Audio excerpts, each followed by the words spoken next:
that a lot of people in the films actually do, probably not much outside. So it's very, very important for you to stay fit, right? So what is your fitness mantra? And I think, see, my fitness mantra is one thing for sure is I definitely hit the gym or, some sort of physical activity every day for at least an hour. I don't look at it as a fitness thing or, like that I have to work out. But for me, fitness is more like a peace of mind, That 1 hour of exercise, whatever I do, cuts me off from the world, cuts me off from what I did that day or what I'm going to do tomorrow or my thought process, everything. It's just me, my body and my mind. So it's very relaxing in a way.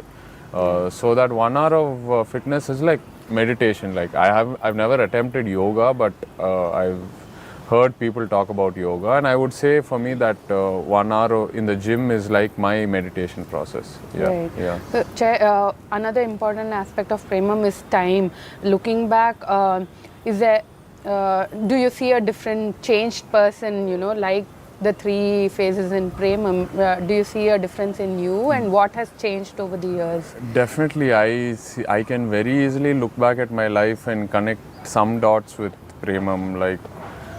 From the teenage episode to the school episode to the college episode and now to professional career, I definitely can look back and relate to all 3 of them in terms of maturity levels, how I've changed, like how I look at life, how I look at love, how I look at myself, my arrogance, my anger, my temperament, everything's changed. And I think everyone goes through those changes. Like now if I look back at what I did when I was 13 or 14, I would laugh, I would think how silly was I. And same when I look back at college, I laugh at myself for certain things I did. And I'm sure when I'm 40 or 50, I look back to when I was 30 and laugh about how I dealt with certain things. So yeah, that transformation has been there.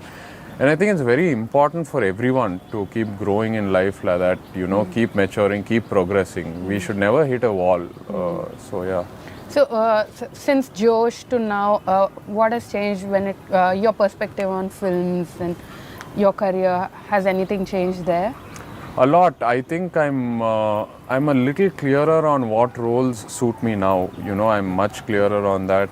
I'm starting to understand what the audience likes about me and what they dislike about me. Back then, while doing Josh, I wouldn't think about what film I'm going to do next or, strategize anything, nothing at all. I would just listen to any scripts, attempt anything, If someone would say this, I would just listen to them, just go blind, Right. But now it's more strategy, it's more understanding what the audience like, understanding what the critics are saying, if the critics are saying you're not good at this, I'm able to digest it, go back home, think about it. So a certain maturity has come up. Right. So yeah, definitely things are different from Josh to now, how I look at So cinema. do you take your own decisions now, or is there always constant support from dad?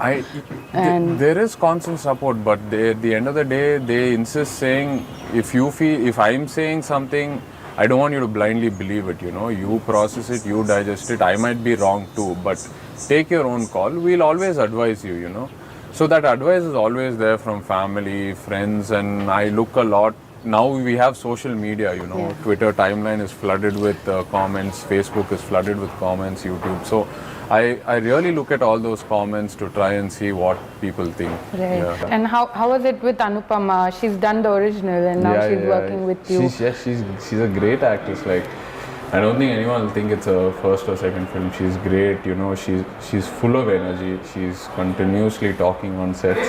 In fact, she's like, please tell me when I need to shut up. So she's full of energy. She's great to work with. And I'm really happy we picked her up, and we discovered her and we kept her, instead of changing her, because she did a great job over there and she's done equal justice over here.